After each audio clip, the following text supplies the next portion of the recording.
বাড়ি বাড়ি পরিশ্রুত পানীয় জল পৌঁছে দেওয়ার লক্ষ্যে আগামী 6 সেপ্টেম্বরের পর থেকে পরীক্ষামূলকভাবে জলের পাইপ লাইনগুলি খুলে রাখার পরামর্শ দিলেন রায়গঞ্জ পুরসভার পুর প্রশাসক তথা রায়গঞ্জের মহকুমা শাসক তন্ময় বন্দ্যোপাধ্যায়। কয়েকদিন পরীক্ষামূলকভাবে জল সরবরাহ চালু করে বাড়ি বাড়ি জলের নমুনা সংগ্রহ করে তা পরীক্ষাগারে পাঠিয়ে পানযোগ্য কিনা তা প্রশাসনিকভাবে জানানো হবে। তবে এক্ষুনি পুরসভার তরফে পাঠানো জল যেন কেউ পান না করেন। মঙ্গলবার এই বিষয়ে রায়গঞ্জ পুরসভায় এক সাংবাদিক বৈঠক করেন রায়গঞ্জ পুরসভার পুর প্রশাসক তথা রায়গঞ্জের মহকুমা শাসক তন্ময় বন্দ্যোপাধ্যায়। এদিন তিনি সাংবাদিকদের আর কি বলেছেন শুনে নেওয়া যাক।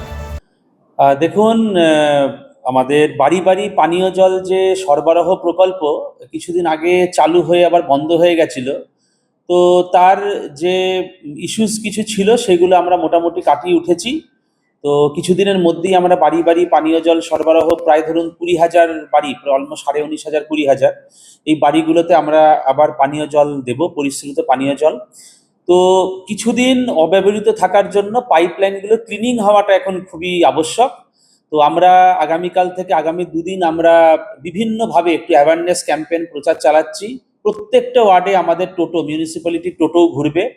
প্লাস আমরা বিভিন্ন প্রেস এবং মিডিয়া চ্যানেলের মাধ্যমে এটাও সকল নাগরিকদের আমরা এটাই বলতে চাইছি যে যেহেতু অব্যবহৃত অবস্থায় পাইপলাইনগুলো পড়ে রয়েছে, তো আপনারা আগামী 2-3 দিন, আগামী 2-3 দিন না, 6 তারিখের পর থেকে কলগুলো একটু খুলে রাখবেন। আমরা এখান থেকে জল চালিয়ে ওইগুলো ক্লিনিং করব। তো যেটা আমাদের প্রেস মিট ডাক ডেকে যেটা অ্যাওয়্যার করার উদ্দেশ্য সেটা হচ্ছে যে এই জল একদম পান করবেন না, it is not fit for consumption. আমরা শুধু পরিষ্কার পরিচ্ছন্নতাগুলো পাইপলাইন ক্লিনিংগুলো করছি, ওই জল কিন্তু কোনোভাবেই আপনারা খাবেন না। তো আজ এটাই আমার তরফ থেকে বলার। আর এটা হয়ে যাওয়ার পর আমরা 6 তারিখ থেকে 3-4 দিন আমাদের ওই এটা লাগবে, সময় লাগবে আমাদের। হয়ে যাওয়ার পর আমরা একটা অ্যাপ্রোপ্রিয়েট দিনক্ষণ দেখে আমরা প্রপারলি অ্যানাউন্সমেন্ট করে আমরা এই প্রকল্পটা আবার চালু করে দেবো। তাহলে আপনারা আগামীকাল থেকে প্রচার করবেন? আগামী 5 আর 6, 5 তারিখে আমরা প্রচার করছি। আর 6 তারিখ থেকে আমি এটাই বলবো যে আগামী তারপরে যে 3-4 দিন, 6 থেকে 7, 8, 9 তারিখ অবধি একটু কলগুলো খুলে রাখবেন যাতে বাড়ির ওই পাইপলাইনের যে নোংরা জলগুলো যাতে বেরিয়ে যায়। কিন্তু আরেকবার বলে রাখি, এই জল কিন্তু পান করবেন না। আর তাহলে পরে একেবারে পরিশ্রুত পানীয় জল আপনাদের বাড়ি বাড়ি পৌঁছাবেন কবে থেকে তাহলে? সেটা আরেকটু সময় লাগবে, আমরা হাতে সময় চেয়ে নিচ্ছি। এই টেস্টিং বা এক্সপেরিমেন্টেশন জলগুলো আমাদের টেস্টিং করার ব্যাপার আছে। আমরা বারে বারে ওইগুলোকে ফিট ফর হিউম্যান কনজামশন আমরা বারবার টেস্টিং করব ল্যাবে গিয়ে। যেই মুহূর্তে দেখবো যে এবার ফিট ফর হিউম্যান ড্রিঙ্কিং আমরা পান করতে পারবো, পানের যোগ্য হবে, আমরা একটা অ্যাপ্রোপ্রিয়েট টাইমে আমরা আবার ঠিক এইভাবেই জানিয়ে দেবো যে আপনারা এবার এই জল খেতে পারবেন।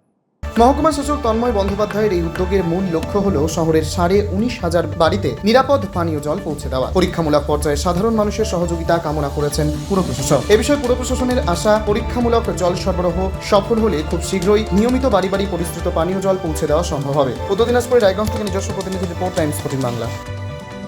স্বেচ্ছাসেবী সংস্থা খুলতে চান? তাহলে রেজিস্ট্রেশন প্রক্রিয়া শুরু করুন। যে কোনো এনজিও খুলতে চাইলে এনজিও কনসালটেন্সি আপনাকে স্বেচ্ছাসেবী সংস্থার নিবন্ধন করাতে সম্পূর্ণ ডকুমেন্টেশন তৈরিতে পূর্ণাঙ্গভাবে সহায়তা করবে।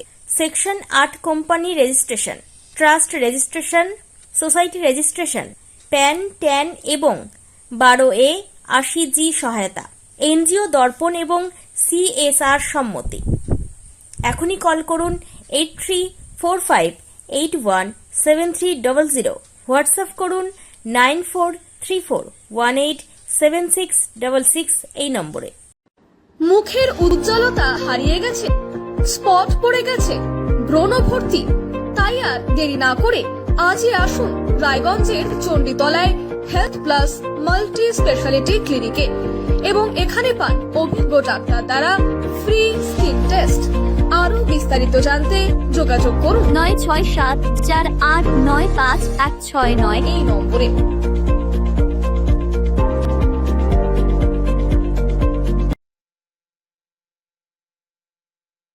আজ তোমার বিয়ে সাজলো নতুন সাজে।